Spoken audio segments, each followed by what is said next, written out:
Deus é o nosso refúgio e fortaleza, socorro bem presente nas tribulações. Portanto, não temeremos, ainda que a terra se transtorne e os montes se abalem no seio dos mares, ainda que as águas tumultuem e espumejem e na sua fúria os montes se estremeçam. Há um rio cujas correntes alegram a cidade de Deus, o santuário das moradas do Altíssimo. Deus está no meio dela, jamais será abalada. Deus a ajudará desde antemanhã. Bramam nações, reinos se abalam, Ele faz ouvir a sua voz e a terra se dissolve. O Senhor dos exércitos está conosco, o Deus de Jacó é o nosso refúgio. Vinde, contemplai as obras do Senhor, que assolações efetuou na terra. Ele põe termo à guerra até os confins do mundo, quebra o arco, despedaça a lança, queima os carros no fogo. Aquietai-vos e sabei que eu sou Deus, sou exaltado entre as nações, sou exaltado na terra. O Senhor dos exércitos está conosco, o Deus de Jacó é o nosso refúgio. Aleluia, glória a Deus, amém, irmãos? Pai, essa é a tua palavra, nós pedimos graça, inspiração, e que o Senhor possa conduzir todas as coisas. Nós queremos estar sensíveis à voz do Senhor e seguir essa direção que o Senhor tem nos dado, em nome de Jesus, amém? Irmãos, Salmo 46, ele é um daqueles salmos que a gente precisa deixar na cabeceira da nossa cama. E é um daqueles salmos que, como toda palavra, nós precisamos de fato nos alimentar dessa palavra, tomar dessa palavra como alimento e fazer dela uma aplicação pessoal. Não sei se os irmãos perceberam ou sentiram aí no seu coração, enquanto nós estávamos lendo, o Espírito já estava movendo dentro de nós, porque tem algo especial de fato nesse salmo, e quando a gente lê em conjunto e aplica esse salmo na nossa vida, o Espírito Santo, ele fala conosco. E você vai perceber, dentro dos versículos, que se a gente pode separar em três aqui, em três blocos, o primeiro bloco é o bloco do 1 até o bloco 3, ele vai falar de uma declaração de Deus como um refúgio e força. Do bloco 4 até o versículo 7, é um segundo bloco, ele fala da descrição da presença de Deus na cidade. E do bloco 8, do versículo 8 até o 11, é o terceiro bloco, né? É um convite para contemplar aquilo que Deus está fazendo. Então ele fala quem Deus é, da força de Deus. Agora ficou espiritual o negócio. Agora com esse sonzinho ficou bom. Então no primeiro bloco ele fala acerca de quem Deus é. No segundo, ele fala da presença desse Deus dentro da cidade. E no terceiro bloco ele fala para a gente simplesmente olhar aquilo que esse Deus é capaz de fazer. Você vai perceber que em nenhum momento desse salmo existe um convite para que o homem ou nós façamos alguma coisa. É simplesmente para a gente contemplar aquilo que Deus está fazendo. É interessante porque dentro do contexto, alguns estudiosos, eles falam que esse salmo, ele foi escrito no período do rei Ezequias, num período de guerra, onde o rei estava vivenciando, e naquele tempo, né, as guerras eram muito normais. O próprio Davi venceu diversas guerras, teve diversos embates, né? Salomão não teve tantos embates assim, né? Não teve nenhum embate, mas Ezequias, que foi um rei posterior, teve embates. E estudiosos falam que esse salmo pode ter sido escrito dentro do período do reinado do rei Ezequias e dentro de um contexto de guerra, dentro de um contexto de adversidade. E aí, dentro desse contexto de guerra, dentro desse contexto de adversidade, o convite que o salmista está fazendo para o rei, para a nação de Israel, e faz para a gente, nesse primeiro bloco é qual? Olha, gente, Deus é o nosso refúgio e a nossa fortaleza. O que é um refúgio? Refúgio é um lugar de esconder. Refúgio é um lugar de esconderijo. É um lugar onde você simplesmente não quer aparecer para ninguém, ou os inimigos estão vindo e você simplesmente se esconde. Refúgio é um lugar de proteção. Refúgio é um lugar onde você se esconde das tempestades, você se esconde das bestas feras, você se esconde de todo o mal que possa vir contra você. Esse é um lugar de refúgio, de segurança. E aí ele fala que Deus não é simplesmente só um refúgio, mas Ele também é uma fortaleza. A fortaleza é um lugar de proteção. Se o refúgio fala de um lugar de esconderijo, a fortaleza fala de um lugar onde você está protegido, onde o inimigo não pode te tocar, onde o inimigo não tem um alcance sobre a sua vida, onde o inimigo, ele simplesmente olha você de longe e fala assim: eu não posso tocar porque tem um muro que me separa dele. Se eu tivesse acesso à porta, se eu tivesse acesso dentro da cidade, eu até conseguiria atacar essa pessoa, mas eu não posso, porque tem um muro que protege, tem um muro que esconde. Quero dizer para você, o salmista está convidando a gente a olhar nesses dias de tribulação, esses dias de adversidade que nós passamos, ou até mesmo você está passando por um momento muito difícil na sua caminhada. O Senhor está falando para nós: faz de mim o seu refúgio, faz de mim o seu lugar de fortaleza, esconda em mim, como diz o Salmo 91, aquele que habita no esconderijo do Altíssimo e descansa à sombra do Todo-Poderoso. Faz do Senhor o seu lugar de esconderijo, faz do Senhor o seu lugar de proteção, faz do Senhor o seu lugar onde você se esconde de todas as vozes contrárias, de todas as mentiras, de todas as falácias, de todos os momentos de dificuldade, dos ataques do inimigo, das flechas que são lançadas contra você.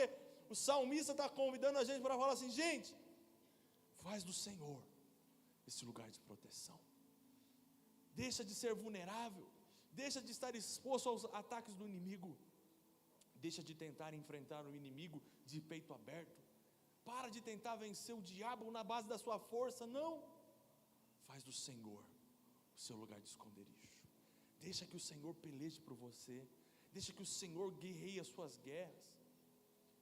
Ele continua dizendo: olha, Ele é o nosso refúgio, Ele é a nossa fortaleza, Ele é um socorro bem presente nas tribulações. Ele é um socorro que se faz presente. Ele é um Deus que está presente. Ele é um Deus que é presente. Não, Ele não é um Deus distante. Deus não está longe. Deus não está afastado. Deus não está distante. Não, pelo contrário. Deus está tão presente na sua vida quanto você possa imaginar. Porque Deus não simplesmente está sobre você, Deus não simplesmente está ao seu lado, Deus não está simplesmente à sua frente ou à sua retaguarda, não. Deus agora está dentro de você por meio do seu Espírito. Ele está com você, Ele é um socorro bem presente. Bem presente. Tem uma parte da Bíblia que fala: olha, coitado das nações, ou das pessoas que adoram outros ídolos. Por quê? Porque eles têm olhos, mas não veem, têm ouvidos, mas não ouvem, têm boca, mas não falam, têm mãos, mas não podem segurar, tornam-se iguais a eles, aqueles que o adoram. Você rebaixa-se diante de um Deus que você pode criar, mas o nosso Deus não. Ele não é um Deus criado, Ele é, antes de todas as coisas, a Bíblia diz que Ele já existia. Por isso que nós não conseguimos explicar ao Senhor, porque uma vez que você tenta explicar Deus, Logo Deus, Ele é um ser limitado, porque Ele pode ser explicado, mas nosso Deus, Ele é um Deus inexplicável, por isso que Ele é Deus, e por isso que nós o adoramos, e fazemos dEle o nosso refúgio, esse socorro bem presente, na hora das tribulações. E Ele fala, olha, portanto, não temeremos, aleluia, ainda que a terra se transtorne, e os montes se abalem no seio dos mares, ainda que as águas tumultuem e espumejam, e na sua fúria, os montes se estremeçam. Sabe o que o salmista está descrevendo aqui, irmãos? Um cenário de caos, um cenário de caos natural, para que, como assim, pastor? Águas tumultuar e espumejar, os montes se estremecerem, os montes se abalarem no meio do mar. O que é isso? Caos, destruição, tsunami, caos. Sabe aqueles dias que você olha e fala assim, meu Deus do céu, minha vida está um caos, minha vida está um negócio difícil, porque é problema atrás de problema, dificuldade atrás de dificuldade, eu venço aparece 15, parece pernilongo, você mata aparece 3, como é que eu vou conseguir vencer? E chega uma hora que nesse meio do caos, você fala assim, eu vou me entregar, vou me deixar ser levado, vou me deixar ser conduzido, vou me deixar ser consumido por esse caos. Se a minha vida está assim, é porque eu tenho que viver assim, vida de caos. Mas eu vou dizer para você, Deus não criou-nos para viver debaixo de caos, Deus não nos criou para viver debaixo de uma vida de caos. Quero dizer para você, seu casamento não pode ser um casamento caótico, a criação dos seus filhos não pode ser uma criação caótica, a educação dos seus filhos não pode ser uma educação caótica, seu casamento não pode ser uma educação caótica. Por quê? Porque Deus não cria nada caótico. Tudo que Deus cria é bom, a palavra diz.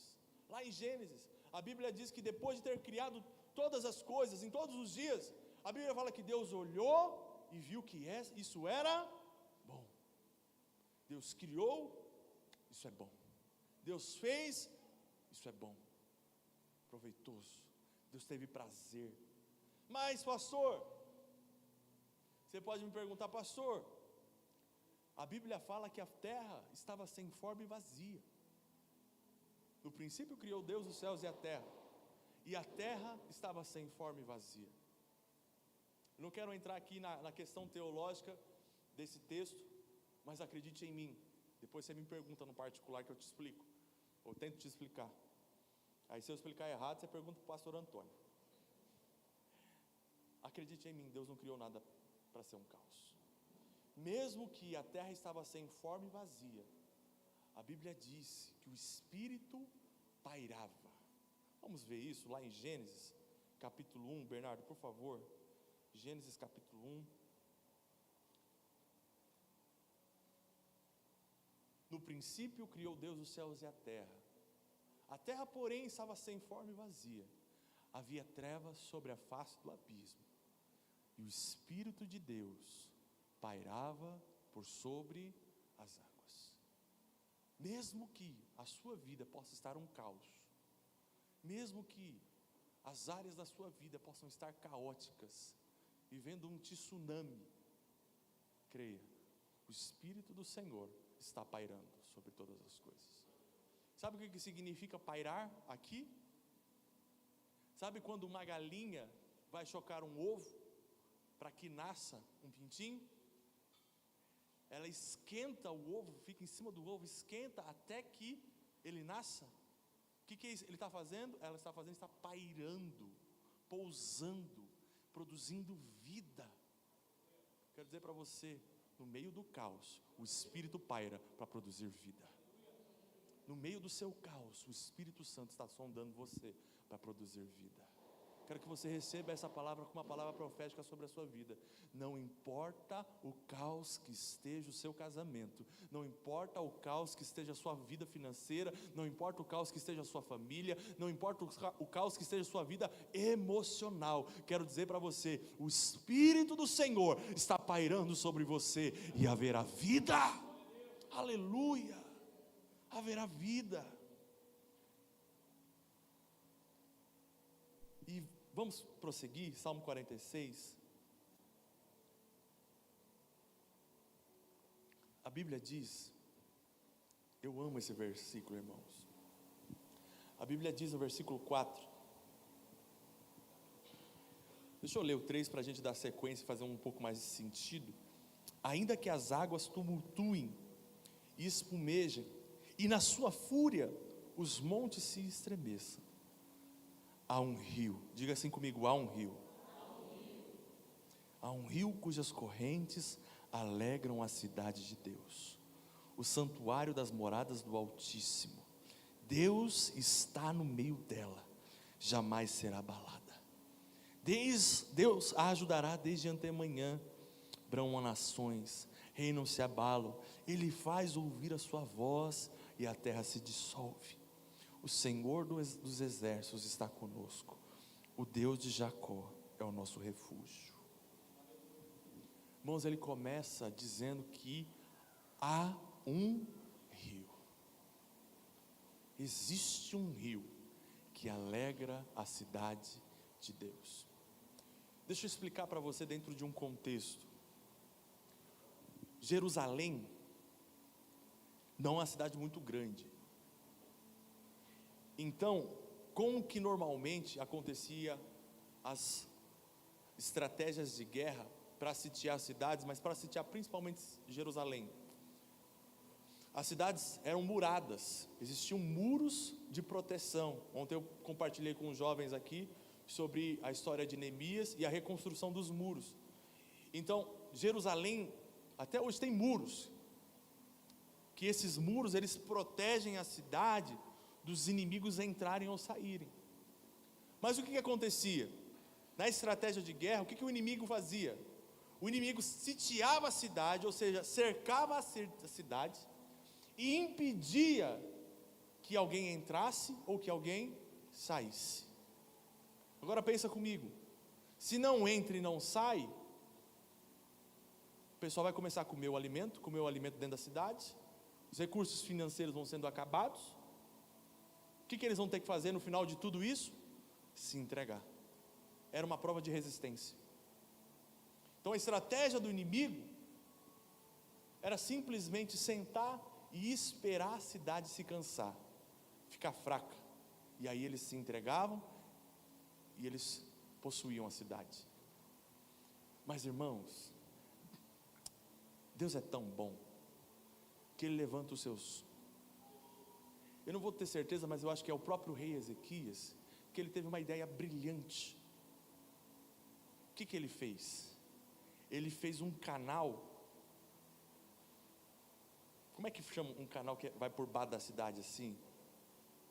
Um canal subterrâneo, que ele ligava a fonte de águas externas, que ficavam fora da cidade, e essas fontes de águas externas, elas passavam por baixo, e aí elas entravam dentro de Jerusalém, e a água brotava, e a nutrição acontecia dentro da cidade. Quando a Bíblia fala que há um rio, que alegra a cidade de Deus, está falando desse recurso escondido, desse escape escondido que Deus tem. Sabe, Jerusalém, ele está falando aqui de uma cidade que de fato é uma cidade literal, mas a Bíblia nos chama da Nova Jerusalém, da cidade de Deus. Eu e você somos morada do Altíssimo, eu e você temos o Espírito Santo morando dentro de nós, e eu quero dizer para você, mesmo que sua vida esteja um caos, mesmo que os montes se abalem no meio do mar, mesmo que as águas espumejam, existe um rio dentro de você que alegra a cidade de Deus. Aleluia. Pastor, que rio é esse? O Espírito. O Espírito. A Bíblia diz, lá em João capítulo 7, se eu não me engano, Jesus falando: olha, quem crê em mim, como diz as Escrituras, do seu interior fluirão rios de águas vivas. Existe um rio dentro de você, que nutre a sua vida. Existe um rio dentro de você, que alimenta a sua vida. Existe um rio dentro de você, que alimenta a sua casa. Existe um rio dentro de você, que alimenta a sua família. Existe um rio dentro de você, que nutre a sua alma. Existe um rio dentro de você, que alegra a cidade de Deus, santuário da morada do Altíssimo. E ele continua dizendo: olha, Deus está no meio dela. A centralidade de Deus. Deus está no meio dela. E porque Deus está no meio dela, jamais será abalada. Jamais será abalada. Quero dizer para você, podem se levantar demônios, podem se levantar dificuldades, podem se levantar adversidades contra você, mas existe um rio dentro de você. Você é a morada do Altíssimo. Deus está com você. Você jamais vai ser abalado. Aleluia! Oh Espírito, Deus a ajudará desde antemanhã. É Deus quem ajuda. Deixa eu continuar aqui. Bramam nações, reinos se abalam. Ele faz ouvir a sua voz, e a terra se dissolve. O Senhor dos exércitos está conosco. O Deus de Jacó é o nosso refúgio. Aleluia. Ele fala assim, olha, para a gente ir para o último bloco. As nações vão gritar. O inimigo vai berrar lá fora. O diabo vai sussurrar no seu ouvido. As mentiras do diabo vão falar no seu ouvido, e vão tentar te enganar, vão tentar te confundir, vão tentar colocar medo na sua vida, vão tentar colocar medo na sua casa, vão tentar colocar medo em você, mas escute uma coisa: Deus faz ouvir a sua voz, e a terra se dissolve. Maior do que a voz do inimigo é a voz do Senhor dizendo para você: você é minha cidade. Ele faz ouvir a sua voz. A voz do Senhor é poderosa, diz o salmista. Ele está conosco, é nosso refúgio. Para nós encerrarmos, ele fala o seguinte: olha, venham, contemplai as obras do Senhor, que assolações efetuou na terra. Ele põe termo à guerra até os confins do mundo. Ele quebra o arco e despedaça a lança, e ele queima os carros do fogo. O convite de Jesus para nós, de Deus para nós, não é simplesmente vem, pega uma espada e vem guerrear. Vem, pega uma armadura, se veste e vamos para a batalha. Você vai pela direita e eu vou para a esquerda. Não. O convite do Senhor é qual? Vem e simplesmente contemple. Venha e simplesmente veja. Venha e simplesmente olhe o livramento que eu estou fazendo na terra. Vinde e contemple as obras do Senhor. Sabe, o Lucas falou aqui, eu quero reafirmar. Nós não ganhamos a guerra, nós recebemos a vitória. Cristo vence a batalha por nós. Cristo nos dá graciosamente todas as coisas. É Ele quem vai no campo de batalha, é Ele quem enfrenta o inimigo, é Ele quem vai adiante de nós e peleja por nós, e a gente simplesmente fica assistindo o nosso Senhor pelejando ao nosso favor. Aleluia. Vinde, contemplai. Sabe, o Senhor, está dizendo para nós esses dias: simplesmente contemple aquilo que eu posso fazer, simplesmente veja aquilo que eu posso fazer, simplesmente veja eu vencendo o inimigo de maneira sobrenatural. Contemple o Senhor libertando você dos seus inimigos. Ele continua e olha, Ele põe termo à guerra até os confins do mundo. Sabe, irmãos, é o Senhor quem estabelece o limite da atuação do diabo. É o Senhor que coloca termo à guerra. Pastor, estou enfrentando uma adversidade, estou enfrentando um problema, estou enfrentando uma dificuldade com meu filho, com meu esposo, parece que não tem fim. Acredite em mim, é Deus quem estabelece o início e é Deus quem estabelece o fim. É Ele quem põe termo à guerra. Ele fala: diabo, você vai só até aqui, passar daqui você vai ver comigo. Você vai ver de qualquer jeito, mas se passar daqui, você vai ver comigo. É Ele quem põe termo à guerra. Ele quebra o arco, Ele despedaça a lança, Ele queima os carros do fogo. E a Bíblia diz no Salmo 46, verso 10, para a gente encerrar de fato. O pastor Roberto pode subir aqui com a equipe.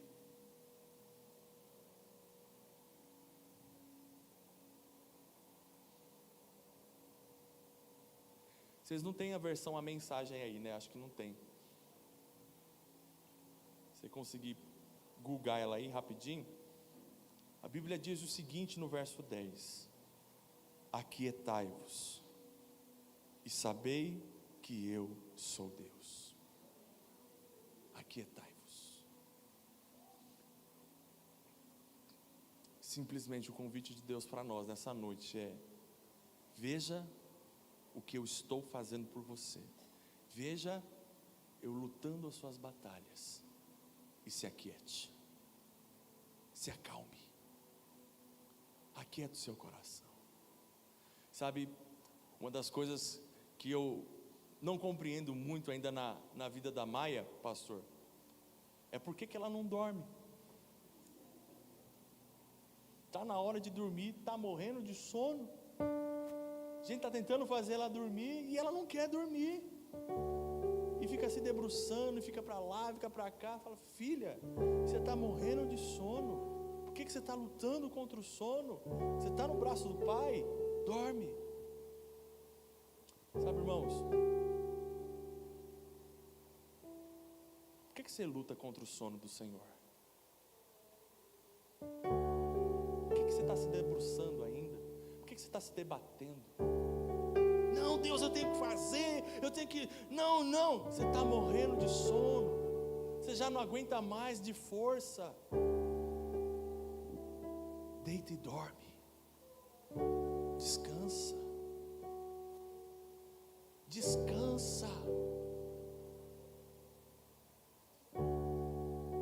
o Senhor está convidando você: contempla o que eu vou fazer diante dos seus olhos, descansando, descansa o seu coração. Por que você está tentando converter o seu marido? Por que você está tentando converter a sua esposa na marra? Por que você está tentando mudar o seu filho? Está tentando mudar o seu pai na força do braço? O Senhor está falando: ó, aquieta. Na versão a mensagem, ele fala o seguinte: parem de lutar. Para de lutar. Para de se debater. Aquieta o seu coração e saiba que eu sou Deus. Sou exaltado entre as nações, sou exaltado na terra. O Deus que é exaltado nas nações, o Deus que é exaltado na terra, está por você. Ele não é contra você, Ele é por você. Nosso desafio hoje: descansa, faça do Senhor o seu refúgio, faça do Senhor a sua fortaleza. É Ele quem vai quebrar o arco, é Ele quem vai aquietar o seu coração, para você de fato descobrir que Ele é Deus. Levante-se no seu lugar.